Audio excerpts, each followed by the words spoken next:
Hi, this is Paul.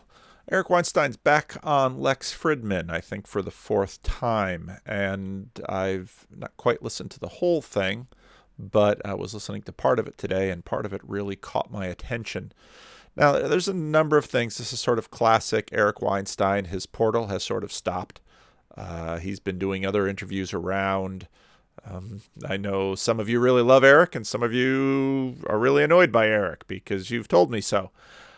But it's very interesting listening to him again, and especially watching the dynamics between him and Lex Fridman. I've only watched a few Lex Fridman interviews, and I haven't quite got a beat on Lex Fridman yet. But because he's a good interviewer, he lets his guests speak.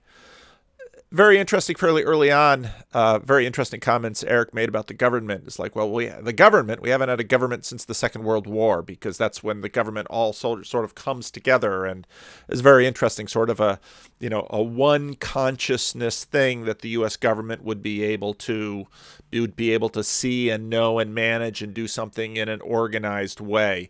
And this for Eric is something that the government has lost. But then he sort of turns around and keeps talking about him and the government, and sort of keeps talking in that way. There are a lot of different interesting aspects to that whole way of speaking for me, given a lot of the thinking we've done about distributed consciousness. So what does all this language mean? The government knows you, the government doesn't know you. In a sense, if you get a speeding ticket, the government knows you, because of course the government is distributed in many vast things, and it's distributed in terms of law, and in terms of money, and in terms of identity, which goes beyond law and money. And so again, pushing back on sort of this naturalistic, physicalistic imagination that the only agents that we have are, human beings. No, the government, to what degree is the government an agent? Is Uncle Sam is real enough that you pay your taxes to him? So a lot of interesting sort of back and forth on the government, and a lot of inconsistency. But he's, I always find Eric interesting to listen to. And then he gets into cancel culture. And this too is interesting, because it's a lot of they and a lot of them, and people are talking behind the scenes, and there's gatekeeping and a lot of this. And it's like, well, okay, is that a principality? Or is it a conspiracy? And to a certain degree, I think we tend to notice that if you read, who did he have on his? He had I'll have to look it up. Ryan Holiday. He had Ryan Holiday on his podcast, and Ryan Holiday had written a very interesting book about Peter Thiel and the conspiracy that Peter Thiel pulled off.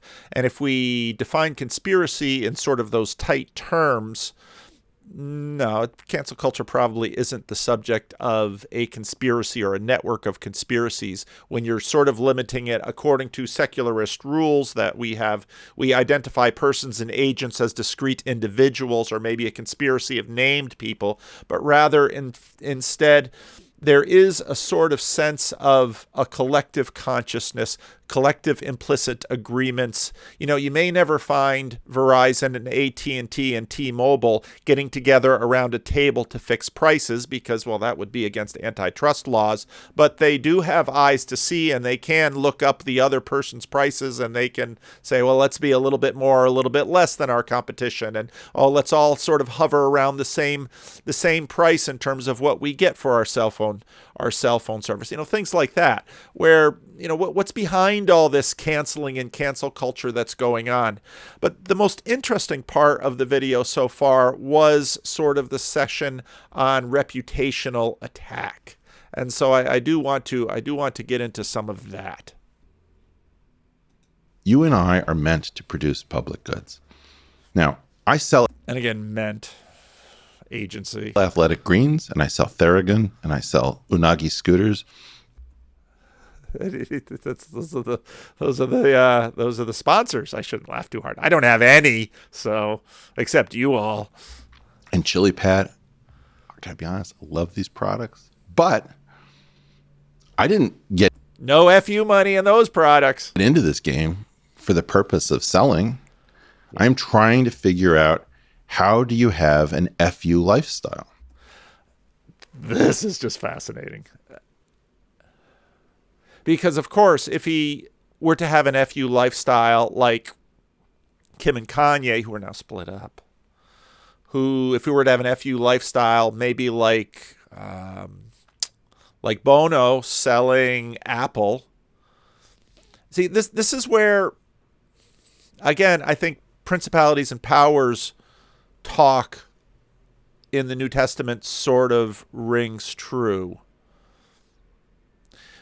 Because, well, do Apple and Google really collude in terms of what? There's a very interesting article on the Dispatch, Words as Weapons, How Activist Journalists Are Changing the New York Times.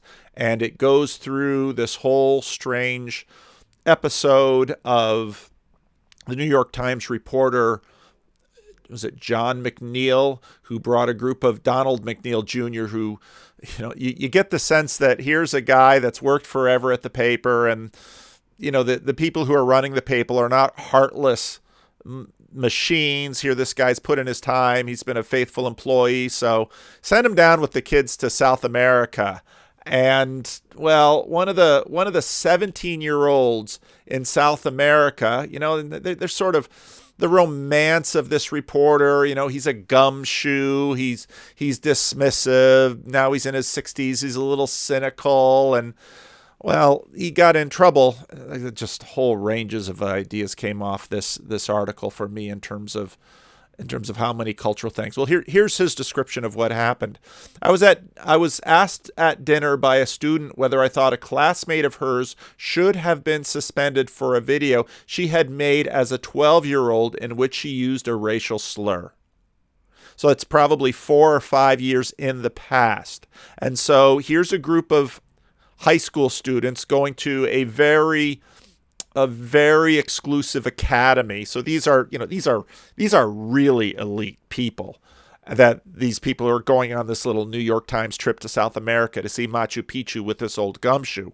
And so they're probably, a little in awe of him and yada, yada, yada, but not too in awe of him, not to attempt to improve his morality. So they want him to weigh in on whether a 12-year-old classmate should be canceled or a classmate should be canceled because of a video they made 5 years ago, potentially, where they used a racial slur. To understand what was in the video, I asked if she had called someone else the slur or whether she was rapping or quoting a book title. Rapping or quoting gives you an idea of probably what the slur was. In asking the question, I used the slur itself. Now, this, of course, takes on monumental proportions. Well, it gets reported to the Times. The Times does a little investigation. They slap his hand. Everything's okay. But then they consign this guy to the biology desk. And, of course, what comes on in late 2019 and early 2020 but the pandemic? And, well, now on February 5, reports emerged that McNeil had left the company, and Baquet sent a staff a memo that indicated, if not a change heart, then a change in policy. We do not tolerate racist language regardless of intent. Apparently, no matter where it's said or no matter how it's said. Well, then you have this green behind the ears reporter at a competing publication decides they're going to go through these high profile reporters, other high profile reporters in the Times, and look through their social media, see what he can find. Sabarian, a Yale grad, so a lot of elites in this story, thought the Times was making up policy as it went along. Maybe to appease those staff who increasingly demanded that stories and colleagues be examined and evaluated through the lens of race. So he decided to fact-check Baquet's statement to see whether Times writers had used the N-word in print or on social media. After finding numerous instances, Sabarian told his editor he thought the misalignment between what Baquet said and what staff did worth writing about, and there was a double standard there because hypocrisy, what book was it by, anyway. There's a double standard there. She encouraged him to find out. One person Sabarium sought out was Nicole Hannah-Jones, the force behind the Times 1619 project, which, in the words of the Times, aims to reframe the country's history by placing the consequences of slavery and the contributions of Black Americans at the very center of our national narrative, and for which Hannah-Jones had been awarded a Pulitzer Prize in 2020. It was a bit of a pointed request, but I did my best to be respectful, Sabarian told me. In his email to Hannah-Jones, who was Black, asking if she could comment on the Times policy, when you yourself have used the same slur McNeil did, albeit in non-derogatory context, he issued a screenshot of a 2016 tweet in which Hannah-Jones used the N-word as both its and endings and sent emails asking for comment to the Times reporter Ashteed Herden and Bakay, both of whom are also Black. Sabarium included his personal cell phone number. I kind of expected they wouldn't reply to it. Then Saturday night, I got this call. Before then, he talks a little bit about his background. He considered himself a conservative. You know, they're holding the phone call. He had been through the Yale stuff with Nicholas Christakis and all that stuff that happened. And so then he gets a phone call, and the phone call is a threatening phone call from someone who now has his phone number. Well, how did they get his phone number? Well, the cell phone picked up, and the guy said, "Leave Nicole Hannah-Jones the F alone." Then he used the N-word. Recalled Sabarium. I was like, what's going on? And then he checked Twitter. It had been several hours since Sabarium sent Hannah-Jones his request. She could have ignored it, shot back no comment, or agreed to have Sabarium's question. Instead, Hannah-Jones, who had more than 500,000 Twitter followers, posted his email, which included his phone number with the comments, is apparently trying to scour Black New York Times employees' Twitter accounts to find them using the N-word in response to Don McNeil's resignation, which is asinine on its face, but also, homie, I don't use the N-word casually, as if McNeil did. Now, whether or not she had any understanding of what McNeil did or didn't do. So this all came up with reference to a screenshot. Keep trying, though. And, well, then, of course, you're going to have the Twitter pile on. And now suddenly the Times is in the crosshairs. And, well, she sort of expresses some regret in one particular interview. And, well, and then it goes on. It's a good article. It's in the Dispatch. Well, what are we getting into? We're getting into reputational assassination. And this isn't even reputational assassination because from what I read, nobody's actually calling each other a racist there. They've just spoken the deplorable word, and the whole country has sort of lost its stuff over this. And wow. Well, what's going on here? Reputational attack. This is the order of the day, and I'll put a link to this article in the notes here. So back to Eric Weinstein. But you know something, Lex? I don't know why you built this channel. It's kind of a mystery. Yeah, I don't know why. I'll tell you why I built my channel. The freedom. It's going to be a lot harder to roll me this time. When did he get rolled? I'm not saying it didn't happen. I'm just curious. And what does he mean by that? I think he means that the powers that be pushed him around. Just like the powers that be, talk about a power inversion. You have the Pulitzer Prize winning writer who wrote the 1619 project that changed, changed the conversation on race for at least a year or two, with 500,000 Twitter followers who rolled over on this 18-year-old newbie reporter. And yeah, I mean, Eric has a point. People get rolled. And, fortunately, we do live in a country which, okay, free speech means the government can't get you for speech. But as Eric makes the point in this, we now have other non-governmental agents that in some ways function. Why is it that the President of the United States, the one that just left office, used Twitter the way he did? Is Twitter more powerful than the presidency of the United States? Well, you say, well, maybe yes and no. I don't know how many Twitter followers Donald Trump had, but well, there's power. There's power there. And Eric Weinstein says, why did I start my channel? Why do I have the portal? Why am I famous? I don't want to get rolled. In an alley. Yeah. I got rolled multiple times. And my point is, I didn't want to become a celebrity. I didn't want to become well known. But it's a lot harder to roll somebody who's getting, I don't know if this is mistaken, but I think I'm the math PhD with the largest number of followers on Twitter. And there was nothing you could do before. Now, that's also interesting because there's lots of people who have way more followers than him on Twitter. Donald Trump had way more followers. Jordan Peterson has more followers, but celebrities have more followers. And what game are we playing and what power do we have? And it's a math PhD, but if you follow his Twitter followings like I do, he doesn't tweet much about math. He's about saving the world. That's what we're about here. I mean, again, to put a little responsibility on you, so you've created something really special for the distribution of your own ideas. I mean, but because it's not necessarily currently scalable, you also, perhaps you and I, have the responsibility of giving other people also a chance to spread their ideas. I mean, Joe. Oh, morality. And what's interesting about that Dispatch article is gave me a lot of thoughts about how does morality work? Because do we really sort of have a set of rules, or we just have a set of we watch each other and things are always calibrating, and then when we think we have a rule or catch someone in a rule or someone has offended us or we go after someone, all of these rules sort of come up, but they're not really held in rules. What are they held in? Where does this morality come from? Rogan did this very effectively for a bunch of people. That's why they're angry at him, because he's a gatekeeper.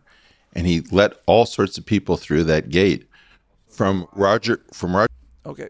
Who's angry at him? Well, have all of these people sort of like Verizon and T-Mobile and AT&T got in a room and did price fixing? Did they all get in a room and say, Joe Rogan? No, it's not. It's not that. It's probably more the same kind of rules that they're trying to. Okay, well, this word is not to be used regardless of intent. So the Huck Finn has to go away. Okay. And I actually had a lot of thought about this, thinking about making a video about basically how to strangle a word. Because here's the thing, if you just keep saying the N word or the S word or the F word or the A word or the B word or the C word, and I was trying to think, how many letters of the alphabet can I go? Can I find a letter that I can't say the X word? Can I find a letter that doesn't have a word? And if you're a child or a language learner, you come into this and you say, oh, the N word. And now very quickly, if you're actually successful at smuggling and strangling the word so that it's the deplorable word is never to be spoken, then the N word now becomes the N word or the X word or the A word or the F word. And it just keeps going back. And we saw that with imbecile, with moron, with retarded, that this sort of the way the development of language goes. And there's also sort of an infantilization of this here because, and sometimes I'll have that. I mean, when I was a Spanish language learner, I mean, people would be talking and be like, what is these words? And actually, as a language, as an adult language learner, you very quickly learn all the words you're not supposed to say. You don't know what the bad words are. You just if you learn the language the way I did, which is sort of just kind of out there in the open, you start saying these words, and then the Christians around you would look at you like, oh, missionary, you're not supposed to say a word like that. Well, how did I know? I heard everybody else using it. I just used it too.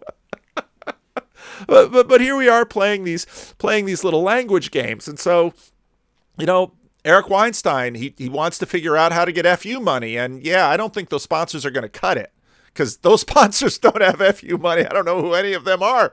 You want Apple and Google and Microsoft, and you want deep pockets and big money to get that FU money, or and it's probably just later in life, because of course Peter Thiel got his at a certain moment at a certain place in time. But you're doing this so you won't get rolled. Roger Penrose to Alex Jones. To Jordan Peterson, well, first of all, to you. To Abby Martin. To Abby Martin. To Barry Weiss. Yeah. That's the problem. Well, but you have now successfully built up a thing that allows that to carry that forward. No. Well, he's not. I think his last one was December. We are all vulnerable to reputational attack. Oh, this is interesting, because now we're back into morality. Now we're back into sort of this unseen world in which, well, morality in terms of whom? Well, in terms of sort of the zeitgeist, in terms of, this is so interesting because it's all gentrified all over the place. Because what happens, you see, the problem, Lex, is that you are now an institution at some level. You walk around with all this equipment in a duffel bag. And I wondered, because he always just shows up and he looks like he's in some hotel room, and he must have the black curtains, and he's got his equipment. And hey, Lex has done a great job in his channel. Certainly got way more subs than me. The last suit you'll ever need. And I think it's great, actually. You have the reach of something like CNN to people who matter. Okay. So now the question is, how do we control something that doesn't have a board, doesn't have shareholders, doesn't have to make SEC filings, FCC So they is the government, they is a system, they who's this they? It's can you put names on them, or is it actually a whole set of implicit agreements, in fact, conflicted over agreements of people that, well, here's the Overton window, and all these terms we have for using it. That's they. The best answer they have is, well, we just have to destroy reputations. All it takes is for us to take something that gets said or done or alleged. And I think it's incredibly important. One of the things people don't understand is that I'm going to fight general reputational attacks, not because some people don't deserve to have their reputation. Now, what's really interesting is that I think it's in the middle of here. Yeah, this is a whole section about Jeffrey Epstein. Well, Jeffrey Epstein, what is he known for? Well, him and underage girls, and Bill Clinton, and Donald Trump, and an island, and private planes, and I've listened to enough Eric to say, hey, fair enough. There's I got a lot of questions about Jeffrey Epstein and what the real deal with that is, and I may never find out, and all of that. But reputational attack, that's the thing. That's the thing to fear. I was listening to a little bit of Greg Lowry and James. Oh gosh, he's been on my channel. James Lindsay. And James Lindsay was talking about what the stuff he had in his book, and see, I should write a book because then I can get on the big shows. James was talking about the origins of critical race theory, and I thought, and he had a fairly short list of names. It's like, this list of names, they changed the world quickly. A lot of these people are still alive. And their ideas just sort of whooshed through the culture. And now they had been out there in other forms before, but, in the last 8 years, these things just sort of whooshed through the culture as morality. And they have rebent it, and they have, changed presidents. And, well, that gets into the question as to whether these people, mostly women, these women had ideas, or did the ideas have them? And where exactly are these ideas? Oh, these ideas are living in our heads. Okay. Well, you think about something like World of Warcraft, or, okay, where does World of Warcraft live? Well, it lives on a server. Well, does it really live on a server, or is it really sort of between servers? And World of Warcraft is just sort of all over the world at once, isn't it? And so what are we really talking about here? Because Eric and Brett are fighting as best they can against this thing that went whoosh through the culture. And, you can, whatever the names of the people that James Lindsay was talking about in his book review to Greg Lowry, and if I mention those names to me, I'd say, oh yeah, those are the ones, but I don't care who they are really so much. Maybe I should, I don't know. But there it is. Those ideas just went whoosh, and they have captured a moment, they have captured an age. And we see that all the time. Ideas go through, songs go through, sentiments go through, moral systems go through, and the whole world is aligned and changed by them. And Eric wants enough money so that he can't get rolled. And, well, I don't know. That's some would say Donald Trump got rolled. Donald Trump has billions of dollars, supposedly. He was president of the United States. He got rolled. If you read back over history, again, this video that I made but didn't make or didn't release or only half made, William Jennings Bryan, look him up. He was a very big deal. He was dealing with evolution, and he was, of course, one of the people who was there at the Scopes trial. And what exactly was being worked on in the Scopes trial? Just look that up.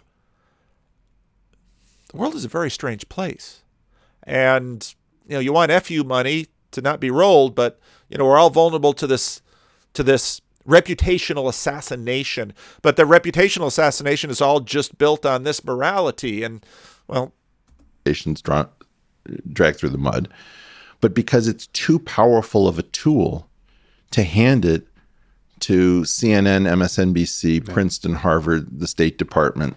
Yes. But some of it is also JP Morgan. Muhammad Ali style, being good enough at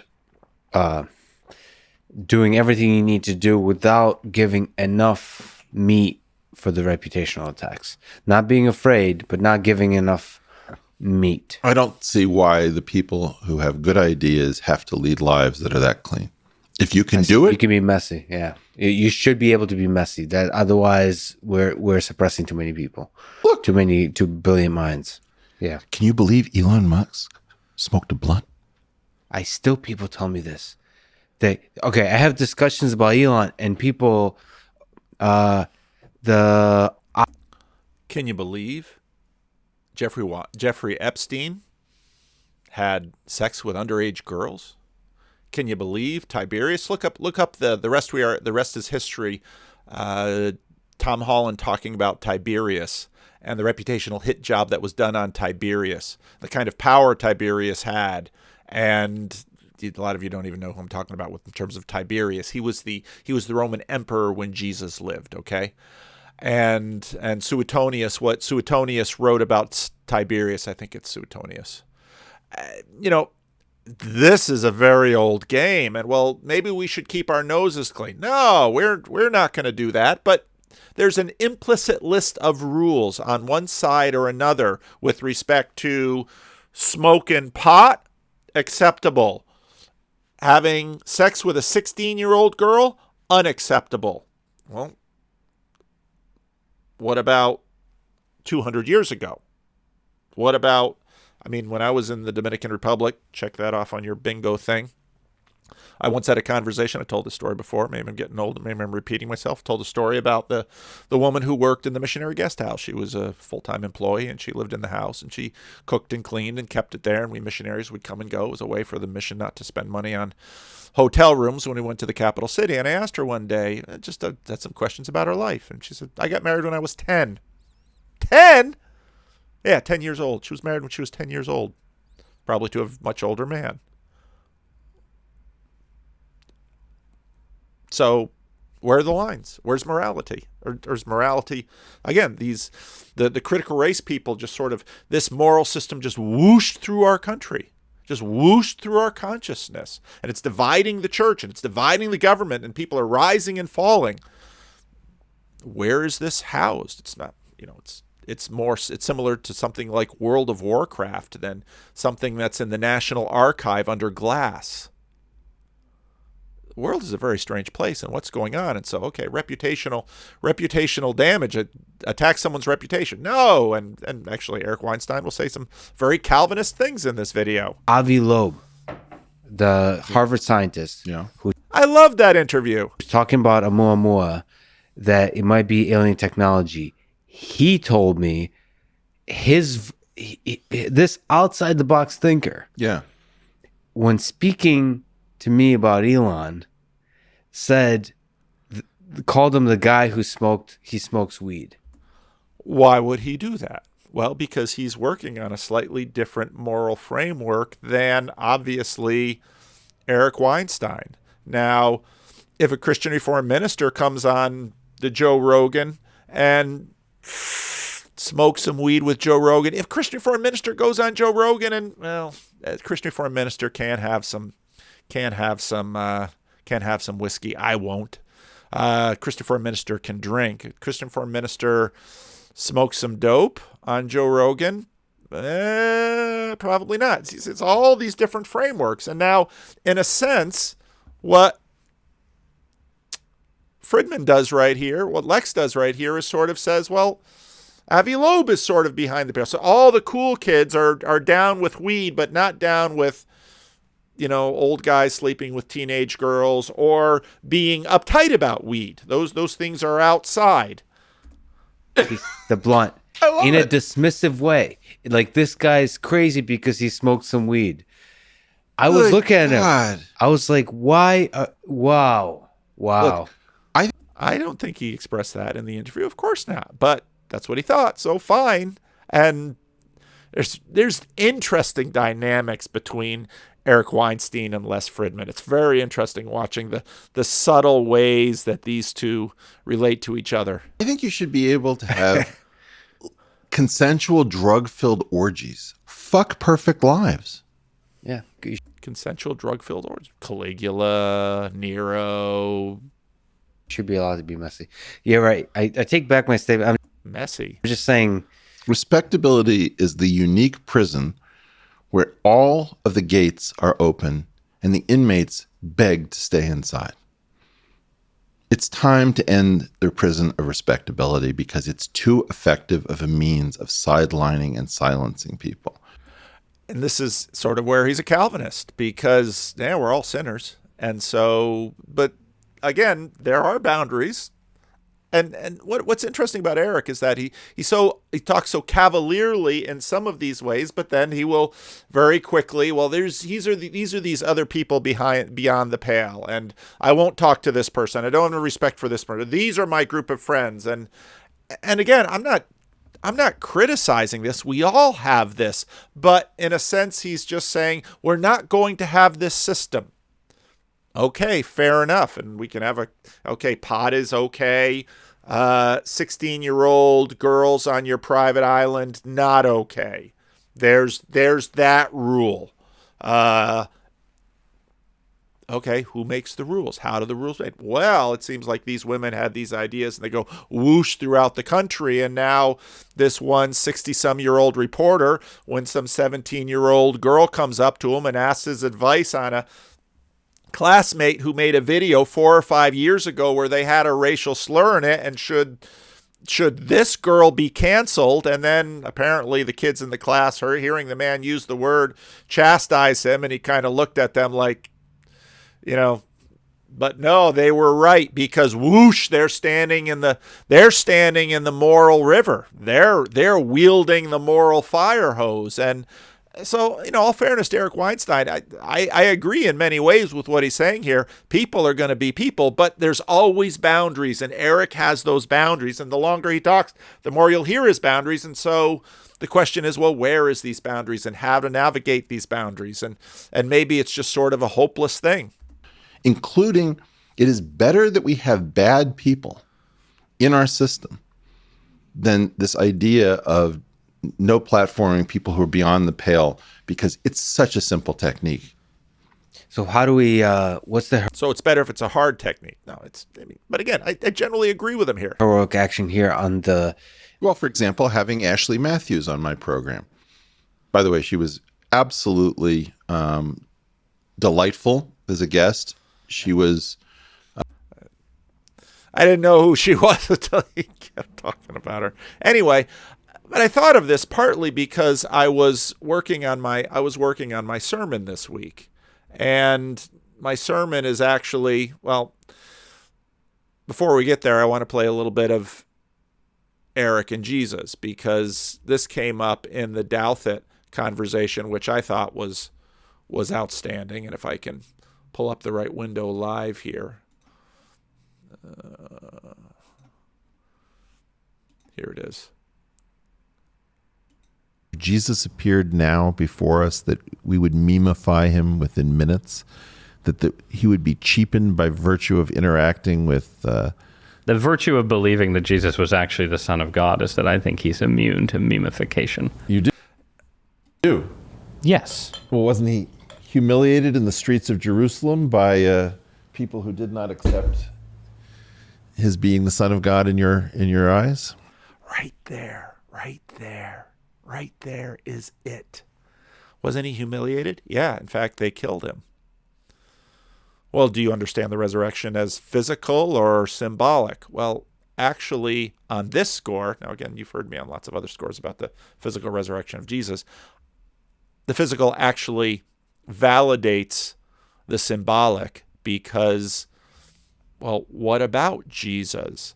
And this is where we sort of get into Eric's whole thing, that Eric and Brett are trying to save the world. And the way to save the world for Eric is to get that FU money. And, well, and then to have ideas about, well, you can have your mendacity budget and, you know, all of these other, you can have a certain amount of sin in your life and you can have a budget. Okay, well, who gets to set the budget? Obviously, Jeffrey Epstein, he's outside the budget, but Elon Musk is inside the budget. And if you get FU money, if you get enough status and you get enough power, you can get away with it. And basically, when I hear that, that's the Roman Empire.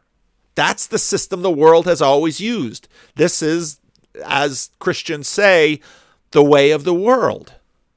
And I'd like to sort of turn Ross Douthat's observation around. Let me play that again. It's such a great clip. This was actually statesmanship, looks like. Don't you feel like if Jesus appeared now before us that we would memify him within minutes, that he would be cheapened by virtue of interacting with... The virtue of believing that Jesus was actually the Son of God is that I think he's immune to memification. And I want to turn that around because you sort of know he's the Son of God. And if you think he's the Son of God, you might suspect he's the Son of God because he transcends memification. And again, Jesus is reliably memed all over the place. Look at any kind of comic, look at how many YouTube debaters, again and again and again. Now, there's still in our culture a fair number of people who sort of show deference to Jesus Christ, even if they're not a theist or not a Christian or spiritual but not religious. And there are other people who will just sort of laugh it off and dismiss it and all of that. But Look at Jesus did this without FU money. At his execution, and that's the whole point of his execution. In fact, and again, I'd love someone to comment on this if I'm wrong. I mean, the point of Islam not accepting Jesus' death is that, in their opinion, God wouldn't let such a thing happen to one of his prophets, which is exactly the point of the story. And again, Tom Holland gets this point. It's the point of the story that they cast lots because they had one garment that they didn't think to tear up, which according to our world would be something like a tablecloth. He didn't have FU money. Well, then how, in fact, did he succeed? Now, my text this week is Luke chapter 13 and some of the verses out of Luke 13, but of course it follows on Luke chapter 12. In the meantime, there are so many thousands of people had gathered together. Is this so Jesus can't get rolled? That's the crazy thing, that Jesus had gathered thousands of people, and the way that you The way that you save your people in that day was you gather thousands of people and you start getting swords, and you mobilize these people and you turn these people into an army, and you use those people so that you can't get rolled. And of course, if you believe the statements of the Gospels that Jesus has not just FU money, but FU power, if you can still a storm, you can make a storm. If you can raise the dead with the word, you can make an army dead with a word. I mean, Jesus with that kind of power. So meanwhile, when a crowd of many thousands had gathered so that many were trampling one another, Jesus began to speak first to his disciples, saying, "Be on your guard against the yeast of the Pharisees, which is hypocrisy." Jesus is not following Eric Weinstein's script here. Eric Weinstein says, "Oh, don't worry about your reputation." And Jesus sort of does that. Jesus isn't worried about his reputation, but he is conscious about his behavior. So be on your guard against the yeast of the Pharisees, which is hypocrisy. And now the church's hypocrisy will be exposed. My hypocrisies will be exposed. All of our hypocrisies will be exposed. But Jesus says, well, be on your guard against them. There is nothing concealed that will not be disclosed, or hidden that will not be made known. What you have said in the dark will be heard in the daylight. What you have whispered in the ear in the inner room will be proclaimed on the rooftops. Well, so this Donald McNeil on this trip down to Peru, when asked about whether the little clique of girls at some elite school should cancel another one of their members because when she was 12 years old, she made a video with a racial slur. And Donald McNeil says, well, exactly what word did she say? Oh, Donald, you're going to get canceled. I tell you, my friends, do not be afraid of those who kill the body, and after that can do no more. You're going to get rolled. But I will show you who you should fear. Fear him who, after your body has been killed, has authority to throw you into hell. Well, we don't talk that way in a secular culture, do we? Yes, I tell you, fear him. And now again, if you listen to Eric Weinstein, there's a degree in which this makes sense in Eric's world, but another way in which it doesn't. Okay? Notice how in secularity we're just sort of on the cusp there, that you don't really get away from it. Anyway, this whole chapter 12 is full of, oh gosh, I could just read it. I mean, Jesus is so astoundingly readable, especially if you understand the culture, because Jesus is in the middle of a really vicious culture war. And when Jesus is out there teaching, everybody's watching because thousands are watching him. And so they've all got their cell phones out and they're taking video of him, and they're going to take memes, and they're going to, of course, they don't have cell phones. They don't have anything, but this is what's going to happen. And in some ways, what are the Gospels? The synoptic Gospels are the memes of Jesus captured on Twitter and Facebook and Instagram. That's exactly what it is. But before you have this, are not 5 sparrows sold for 2 pennies? Yet not one of them is forgotten by God. Indeed, the very hairs of your head are all numbered. So don't be afraid. You are worth more than many sparrows.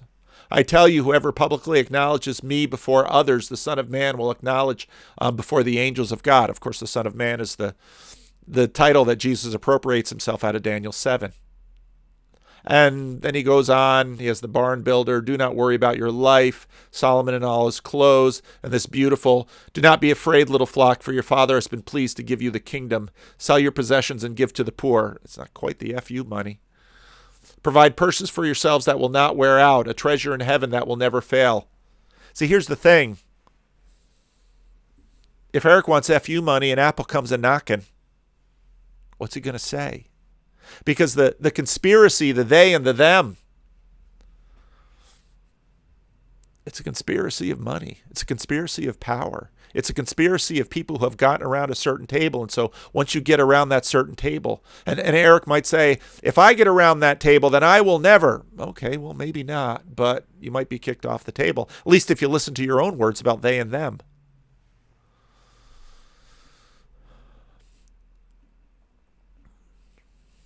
I have come to bring fire to the earth, and how I wish it were already kindled, Jesus says. But I have a baptism to undergo. That's his losing. That's where they're going to split up the not FU money that Jesus has. Do you think I came to bring peace on earth? No, I tell you, but division.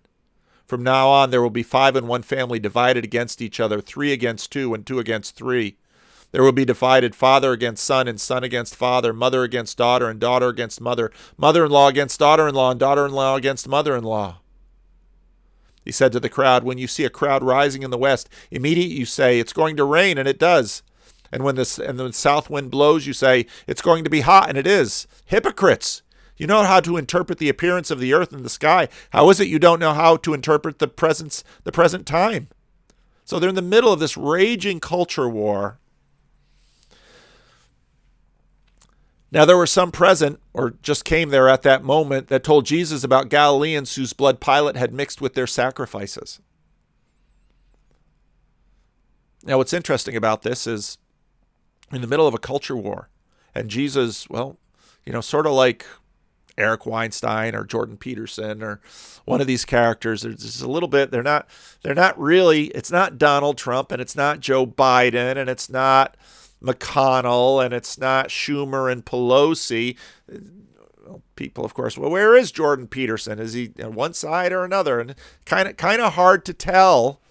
Well, but you do know you're coming, and so and so just did something. And Pilate, now all of us may be a little divided amongst each other, but we're all against Pilate. Okay, that's we want to see the Romans out, and that petty puppet Pilate, we want him out. And Pilate was so horrible as to have his soldiers kill some Galileans even while they were performing their sacrifices.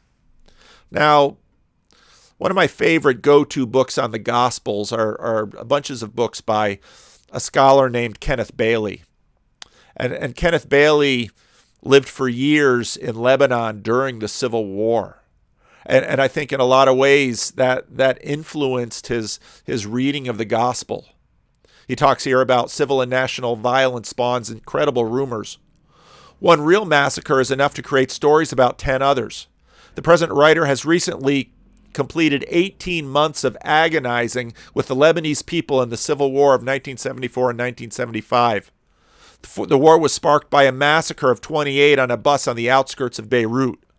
From that time on, endless stories of massacres, some fact and some fiction, were rampant all across the land. Such stories serve as a function in a community of war. The teller and the listener are emotionally stirred to a point of rage that can then motivate them to heroism in retaliation. Go to that building and you're going to have to fight, or you're not going to have a government. Whichever way you want to hear that. But woe to be the listener who dares to ask, have you checked your sources? Or who says, do not forget, our hands are not clean either. All such talk is considered disloyal, and the one who dares express such sentiments can expect a verbal, if not physical, attack.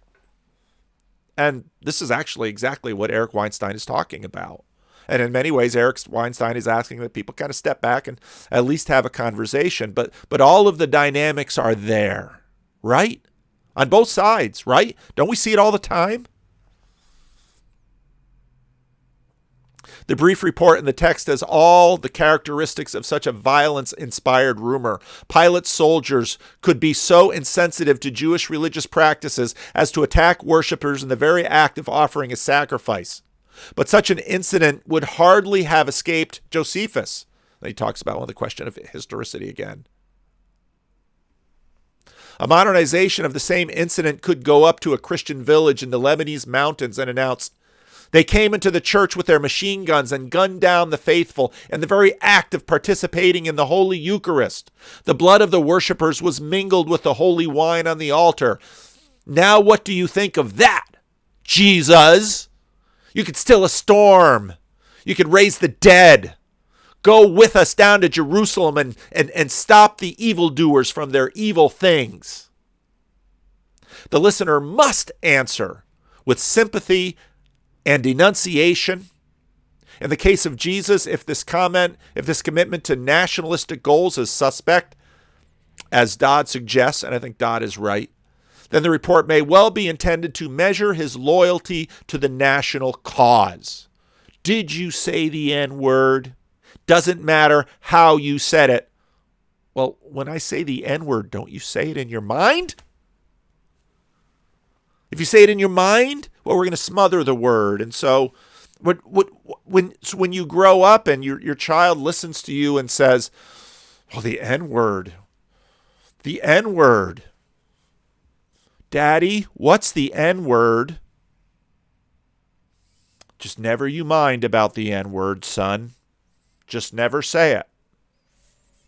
Okay, Dad.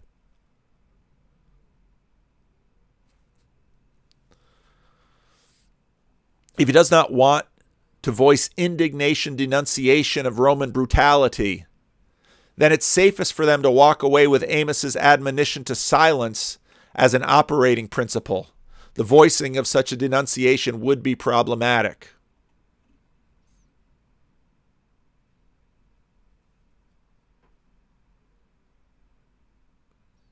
And this gets then into the question, well, Jesus keeps going.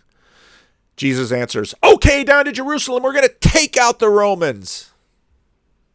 Jesus answered, do you think these Galileans were worse sinners than all of the other Galileans because they suffered this way? I tell you, no. But unless you repent, you too will all perish. Or those 18 who died when the Tower of Siloam fell on them. Do you think they were more guilty than any of the others living in Jerusalem? Well, why would they be guilty? Well, Edersheim, he's an older commentator. Edersheim makes the intriguing suggestion that the 18 killed by the falling tower may have been working on Pilate's aqueduct. Pilate had taken money from the temple treasury for the building of the aqueduct, much to the horror of the local population. Thus, if some masonry had fallen on such workmen, the entire countryside would naturally have assumed that this was the judgment of God for collaboration of such a project. The suggestion is all the more intriguing because it relates to the two illustrations. It relates the two illustrations to Pilate. Such background may well have been the context for the falling stonework. Yet speculation is pointless. The text clearly affirms that in both cases, in the opinion of Jesus, the suffering of those involved cannot be traced to their sins.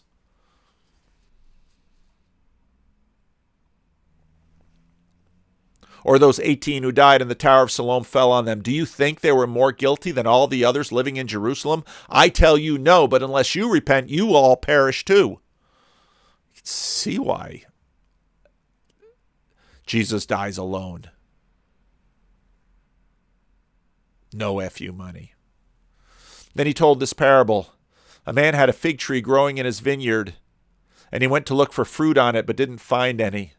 So he said to the men who took care of the vineyard, for 3 years now I've been coming to look for fruit on this fig tree and haven't found any. Cut it down.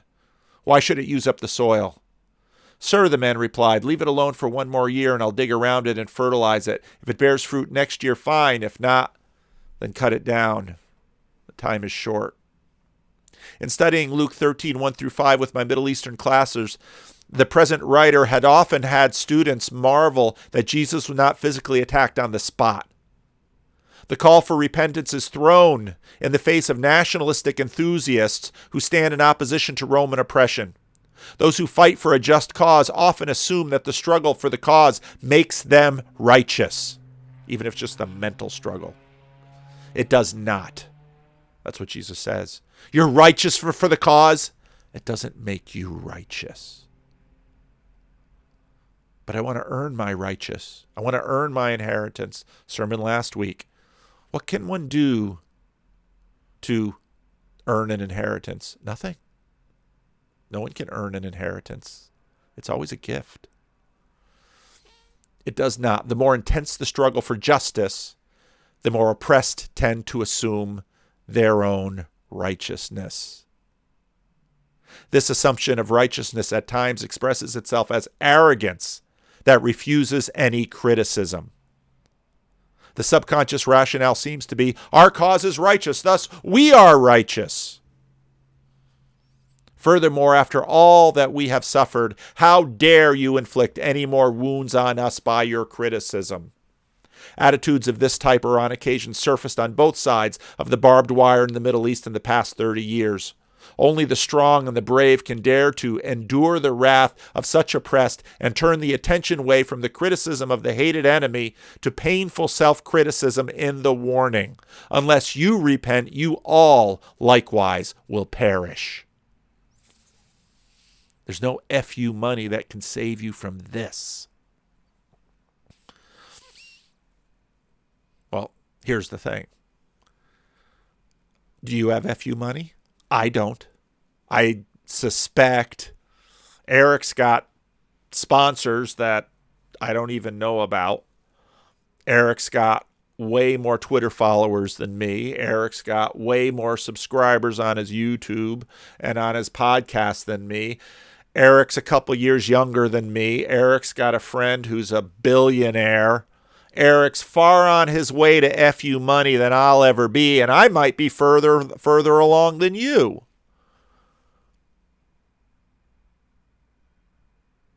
Can I be a world saver? See, I kind of think the world already has one.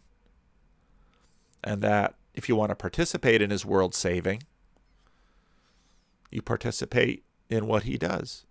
You become his disciple. Well, what does it mean to be his disciple? Well, read the Gospels and he'll show you.